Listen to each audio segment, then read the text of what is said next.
Napoleon has his men form squares. You have riflemen on the outside. You have artillery on the corners, and the cavalry is inside the square. Thank you for joining me. Are about to charge.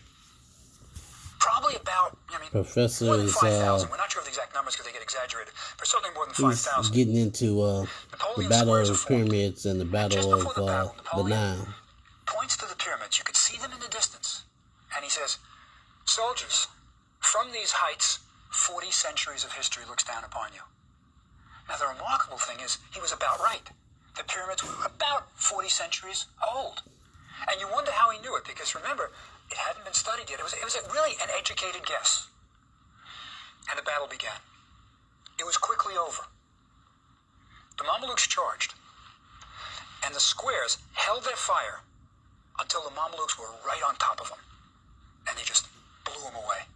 The Mamelukes retreated, massed again, another charge, and it was clear they were no match for a Western army. The Mamelukes were done with. Now, the army was quite happy about this, not just because they won the battle, but these Mamelukes carried their wealth with them. They often had gold coins sewn into their turbans. So right after the battle, there was a tremendous amount of looting. These Mamelukes were on the battlefield dead, and they had inlaid, swords inlaid with gold. They had pistols that were fantastic. So the army did quite well. And now Napoleon was in charge of Cairo. Right? He had conquered. But his victory wasn't going to last very long. Because let me tell you what happened with the next battle, the Battle of the Nile. Napoleon establishes himself quickly in Cairo. They take over the houses of the Mamelukes. Things are going well. And then comes Horatio Nelson, the English admiral, who had been looking for Napoleon's fleet. Now, nobody really knew where Napoleon was going, so they'd been searching around. They heard he had been in Malta. They tried other places. Napoleon had his fleet anchored at Aboukir Bay. The Admiral Brie, had suggested, don't anchor here. It's not good protection. Let's take the fleet away to Corfu. They want to go away from Egypt. Bonaparte was an infantryman. Didn't understand having your fleet away from where you need it. He said, no, anchor here. So Brie did a smart thing. He anchored as close to shore as he could, so that nobody finding him could go between him and shore. And he pointed all his guns seaward. So if an attack came from the sea, from the Mediterranean, he could fire. 13 ships of the line, they're called. Those were the fighting ships, not the transport ships. There were 13 ships of the line, anchored in Aboukir Bay. And Nelson sails into Aboukir Bay and sees them just lined up. Now, Nelson did two things that had never been done in the history of naval warfare. The first thing was, when he sees them, it's about 4 o'clock in the afternoon. It's going to get dark fairly soon. And naval battles are not fought at night. At least they weren't then. Normally you would wait for the next day. Not Nelson. Boom. Sails right in and starts the battle. So you know that the battle's going to be mostly at night. The next thing he does is he sails in between the ships and the shore. Something that was thought impossible. He had no charts of that shore. He had no idea how deep it was. But he told his men, go right in. And they made it. They could do it. So now you've got the ships between the French and the shore. The British are there. All the guns are pointed seaward. And those French ships are sitting ducks. They can't turn the guns. It's not an era when you can turn cannon around very easily. Napoleon's entire fleet was destroyed in one day. Oh, wow. Right? The battle went through the night. The largest ship in the history of the world at that point was the L'Orient, Napoleon's flagship. When that ship blew up, it was heard 20 miles away. It's a famous explosion. When the ship blew up, everybody was so shocked that the fighting stopped for 10 minutes. They just kind of didn't believe it. It was at night. It was dark. Also, some of you may remember, some of you may be out there, may be old enough to remember a poem that I had to learn when I was a kid. It begins, "The boy stood on the burning deck." That is about a young boy who was the captain's son, Casabianca's son, who when the ship blew up, he refused to leave the ship because his father wasn't there, and he went down with the ship. Right? That's about the Egyptian campaign. So Bonaparte now, his fleet is destroyed. He is stranded in Egypt. Nelson, he's a naval man. He's not a military. He's not an infantry guy. Nelson says Bonaparte's in a fix that he's not going to get out of, and he simply sailed away, leaving Bonaparte stranded. He couldn't get reinforcements. He couldn't get new supplies. He was in trouble. Didn't faze Bonaparte. What does he do? He founds an institute to study Egypt, right? His fleet is gone. He founds this institute. Now, fortunately, one of the people with him was a guy named Conti. Conti was a guy who could do anything. He was an engineer. And what Bonaparte once said of him was, he has all the arts in his hands and all the science in his head. Now, when the ships went down, they lost a lot of equipment. Surveying equipment, scientific instruments, all kinds of things. Conti could make it. He could recreate almost anything. So Conti helped, and they set up workshops and all that. And the amazing thing is, as this war is going on, the 150 scientists are going about their job of studying Egypt. Right? Wow. They're drawing plants. They're studying animals. They're uncovering Egypt. Right? Now, it's a good thing that they had Conti, because when Bonaparte came into Egypt, there were no places where you could buy things like microscopes, telescopes. They had silk bazaars. That's what they had. So they are doing the best they can. Now, Bonaparte heads out for another battle. He heads out to Acre, which was in Syria then. It's in modern-day Israel. And this is the battle where Napoleon suffers his first real loss, Napoleon himself. Aboukir was a disaster, but it wasn't his baby. Acre was controlled by a man named Djejer Pasha. Now, Djejer means the butcher. Okay. Pause. Did he just really say Israel?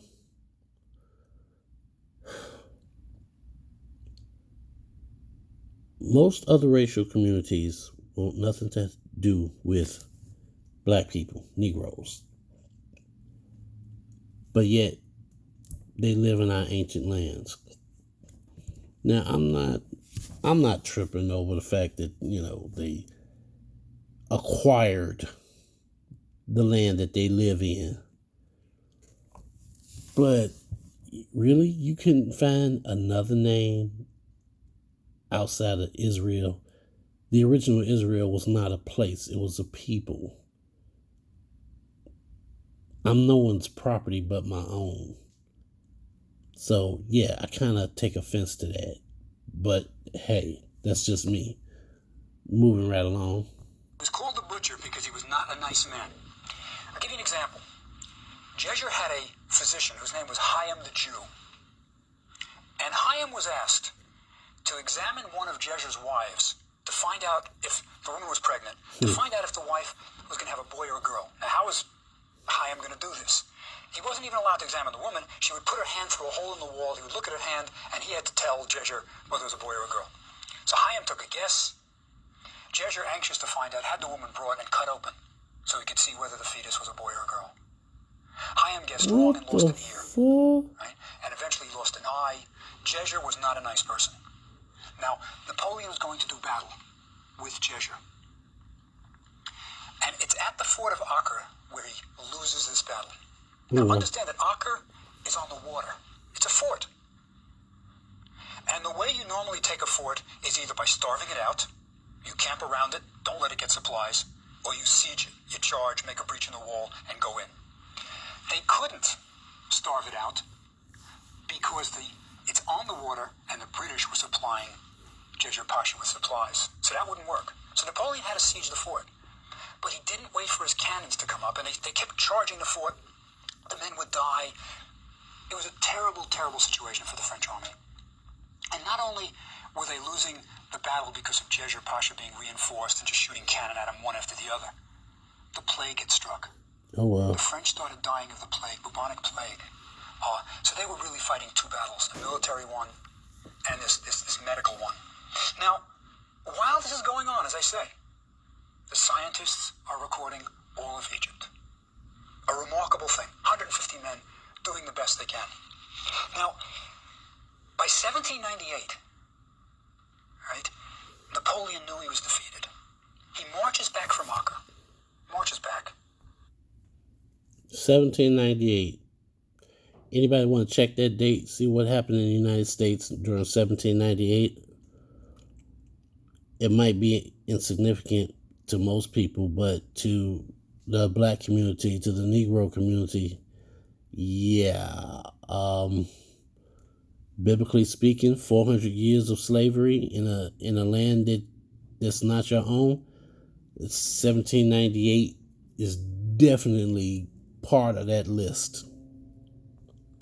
Comes in victorious, by the way. He marches in victoriously into Cairo. They get the healthy ones in front. They march in. They say, yeah, we conquered. Comes in, always spinning his own legend. Comes in, but Bonaparte knew it was over. It's now 1799, and he's making plans to leave. Bonaparte does not tell his men. He leaves a letter for General Kléber, his next in charge, who says, and it says, by the time you read this, I'll be on a ship heading for Paris. It says, there are the developments in France that call me, I must leave. Kléber is really ticked off. I mean, he's got a losing war. But Bonaparte left with Denon, the artist, and a few other people. And what does he do when he returns? He declares himself a hero. He has medals struck, showing that he is the conqueror of Egypt, right? He's founded an institute. He's come back, and he has medals struck saying, I've conquered Egypt. I mean, it's amazing. The British knew the truth, though. And they had cartoons, wonderful cartoons of Napoleon's scientists studying crocodiles. I mean, there's one great one that shows one of the scientists being bitten by a crocodile, and the book that's fallen out of his arm says Les droits du crocodile, the rights of crocodiles, right? And they're sort of lampooning that while this war is going on, these guys got their heads in another world. But it was the beginning of modern Egyptology, right? Even though Napoleon is declaring himself the hero returning, and he's not a hero, lots of things are going to happen. First, when they get back, eventually, there is a truce, 1801. The scientists are going to return, and they are going to publish what is probably the greatest publication in the history of the world up till then, the Description de l'Egypte. It's 10 huge volumes of engravings. It's the first time that the West saw Egypt accurately depicted. It's fantastic. It shows the temples. It shows everything. This is the first time that the West is going to realize that pyramids aren't that pointy. You know, always you had people describing things that hadn't even seen it, doing drawings. The Description de l'Egypte showed it all. Not only that, they brought back collections. These guys were professionals. They were artists. They were engineers who could measure and draw carefully. They brought back collections of antiquities that had never been assembled. It was the first coherent attempt at assembling a collection. I mean, it's remarkable what they did. Now, when the thing was published, the Description de l'Egypte was published, it was a sensation. People started a fad, which we call Egyptomania. For example, furniture started to have legs in the shape of mummies, and wrapped up mummies. And women used to wear their hairdos. They called it à l'Egyptienne, right, in what they thought were Egyptian ways. But it was also important for the zoologists. They had brought back their specimens. Now, it's an amazing story how these guys ever got their specimens back. Think about it. They had lost the war. When the British came in 1801 to work out the treaty, the deal was the following. All antiquities go back to England. Everything the French had collected was British property. Okay. So now we're at the part where they raided Africa, Egypt specifically, and they're just advertising it all over the world. England, France, United States. These racist people are clamoring for anything they can get their hands on related to Egypt. But on the whole, the African people are still being mistreated in America. They are soaking up all our knowledge, all our history, and keeping it for themselves, while at the same time enslaving us. And even after slavery was over, we still had social injustices. So to a point, Slavery was never over, even though it was a piece of paper saying slavery was over. Nah. We just traded one slavery for another slavery. And to this day, in the 21st century, we're still in an economic slavery. But like I said, I'll tell you my opinion, my take on the situation, on what the professor was saying. But at the same time, I want you to come to your own conclusions. And with that being said, we'll talk later.